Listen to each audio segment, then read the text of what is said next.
Spines. Ow. Video game spines.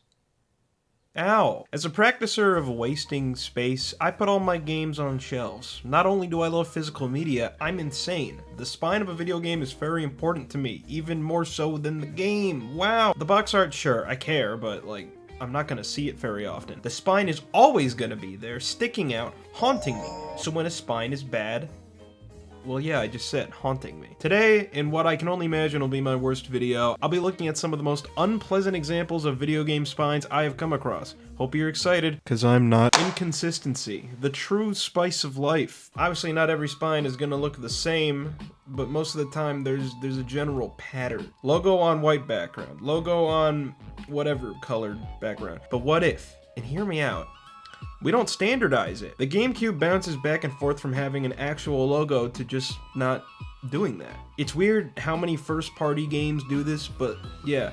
I hope you like this, because it ain't going anywhere. For some reason, after not really doing it during the Wii and DS, this trend came back hard during the Wii U and 3DS. While the GameCube at least had variety in the backgrounds, here we just get white.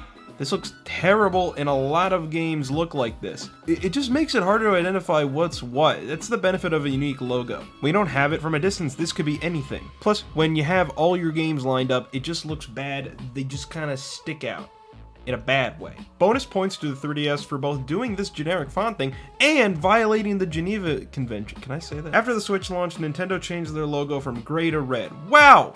So to celebrate, they made 3DS boxes worse.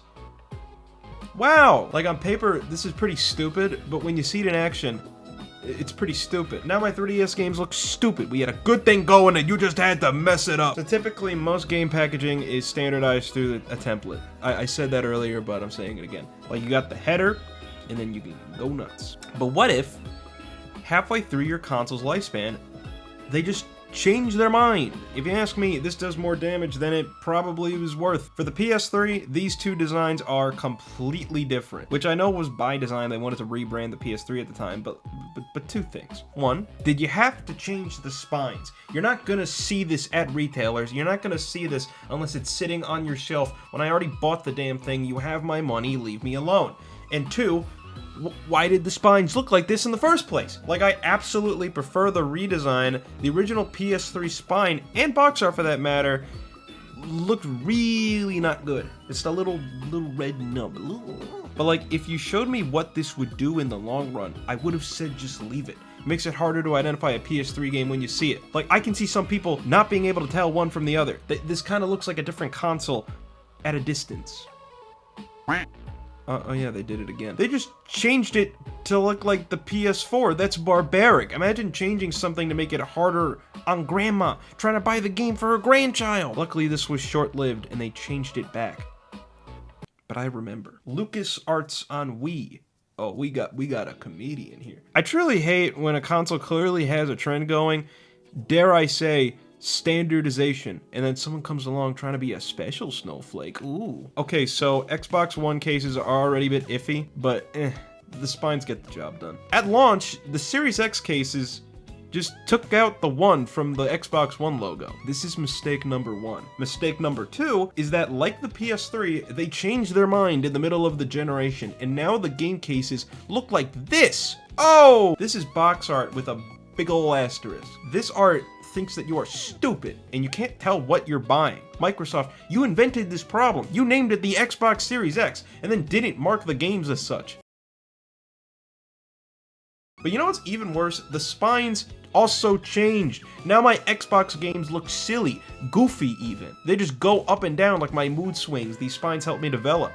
Okay, let's get this out of the way. Player's choice, greatest hits, platinum hits, bestseller, big game. It looks bad. I hate it. Why does this even affect the spine? You never even see it when you're in the store where the rebrand, quote unquote, would actually matter. GameCube is now yellow. What are we doing? This is bad for the reason as the red 3DS games, but it's probably worse here. PS2 is also bad. The black to red isn't as bad as black to yellow, but they made up for it by adding a little curve, so now it actually is as bad. Xbox goes from black to silver. Thanks, I'll sleep into well at night. Xbox 360 had like 50 different designs for player choice, and oh my god, this might be the worst case scenario. Like, one redesign is bad enough, but now we have like 20 independent thinkers, and I hate creativity. PS4 just turns the entire spine red. I really hate this because it makes a serious looking game look like a damn carnival. What I'm trying to get at is that it really sucks when things don't line up, when the entire purpose of standardizing spines is so that they can line up. I know we just talked about default fonts, but here's more default fonts. For some reason, Sonic games on the PS5 all look like this. They didn't look like this on the PS4, but they do on PS5. Never really cared for thinking. For some reason, Persona 3 Reload does the same thing. Ooh, wow. Okay, but at least they all have a background. What about the literal bare minimum? What about black text, white background? Soul Calibur 6 is one of the first examples I could think of for this. Why do you go with this? Did you run out of time? But what if you apply this way of thinking, this way of life, to an entire franchise? Oh my god! For some reason, starting with the PS4, Final Fantasy games all look like this. Why do this? Why did you decide this is how you wanted to brand your franchise? The worst part is they changed it for 16. Wow, look, it's an actual logo. But then they just went back for 7 Rebirth. Alright. An entire franchise being generic black on white is bad. But what about an entire console? European PS2 might have the worst spine art for a console. We're peeking early in this video. I have no idea why it looks like this. I have no idea why anyone involved thought that this would look good. You know, for some reason, Europe always just gets way worse spine art. You know what? As I just said, Europe always gets the worst spine art. There are no exceptions to this rule.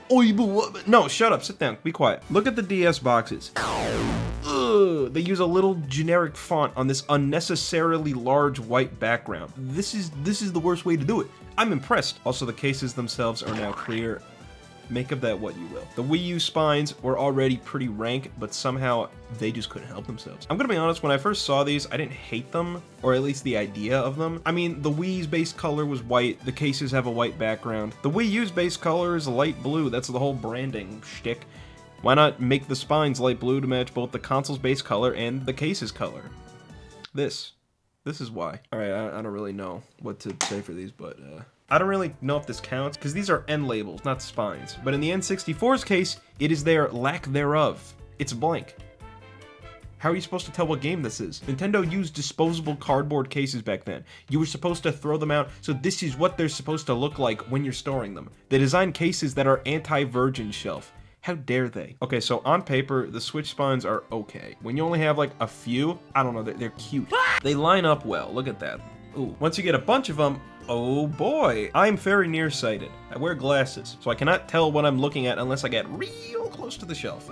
It also just looks boring, and it's hard to read. Cute, but yeah, boring and hard to read. Not good. I actually ended up printing out my own spines for my Switch games, and yeah, much better. I'm very happy that the Switch 2 is getting proper spine art because I'm getting very tired of going to the UPS store. Not bad. Star Fox Guard's case is like stained yellow. It is not the same color as other spines. I have no idea why it's like this, and frankly, I don't want to know. All Wii U spines have this little curve on their art. Wii Sports Club does not. They straight up just forgot it. A similar thing happened with Resident Evil Dark Side Chronicles on Wii, but you wouldn't know that by looking at the spine, because they forgot the Wii logo. Resident Evil Revelations on 3DS was spelled wrong on release. Look at it, point and laugh. You know what I hate? Being colorblind. You know what I also hate? Not being able to read something due to the color of the background. Mortal Kombat 1. Ah! It's so bright. Turn down the light. No, get those lights! NBA 2K22's PS5 logo has a silver background instead of a white background. Look at that. They thought they were special. The Poke Park games showed the title twice. One with the tiny ass logo, and the other with it all written out, and Pikachu's just sitting there like, hey, if you don't tell, I won't tell. All the spines for Doom games post-2016 had the logo on it, but then the Dark Ages just has the title in really small text. And Fatal Fury City of the Wolves says Special Edition on the spine, and there's no physical Standard Edition at the time. The Special Edition is the Standard Edition, but nobody told SNK that. There are also a few other things that SNK wasn't told about. And in the background is like the Game Grumps. I'm gonna cut that part out. New Play Control games. Because of the new Play Control logo, everything is just shoved down. They don't line up, even on the reversible covers, which should really remove all traces of this terrible branding. It doesn't. Zoo Cube. I have no idea what this game is. It came up when I was researching this topic. It has generic text, and it's all the way at the bottom. I hate this. I hate you. I hate you, Zoo Cube. So what did we learn? I don't know, some spines are good and some are bad. I hate spines, I'm pro scoliosis. Basically, I want my spines to line up, but not too much. I want nice designs, not generic text. I want to be happy, but they won't let me. Video's over, go to bed.